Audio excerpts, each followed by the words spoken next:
Hi, I'm Mark Ramsey, and I want to talk to you today about something extraordinarily geeky, and that is Comic-Con. Now, why do I want to talk to you about Comic-Con? You've heard about Comic-Con, right? That one time a year in San Diego when you can walk down the street dressed as Spider-Man and no one will arrest you. Well, yeah, okay, it is that. It's not just, though, the opportunity to dress like a Klingon and buy some action figures. It's also something much, much more important than that. Let me paint the difference for you. Radio, typically, is sold on the basis of its ability to reach and influence a whole lot of people and be consumed by people almost anywhere they go, almost everywhere they are. That's fine. Comic-Con, in many ways, is the opposite of radio. Comic-Con isn't about universality. Comic-Con is about fans. Comic-Con is about the influence of fans. And I'm here to tell you that the future belongs to fans.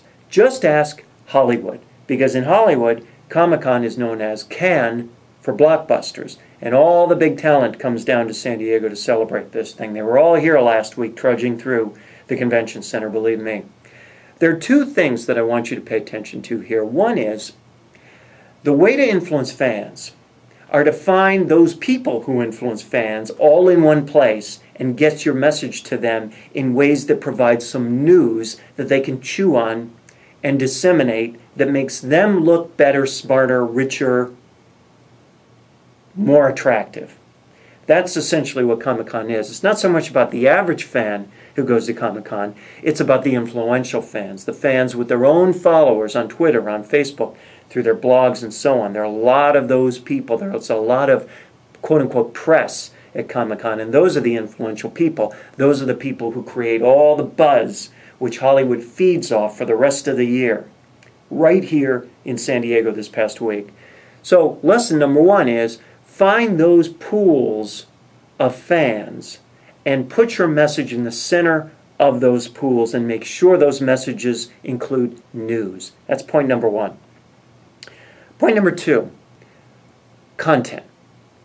I think it's useful to be reminded that fundamentally fans form around content, unique, distinctive, cool content that is good and makes me look good. That's what fans form around.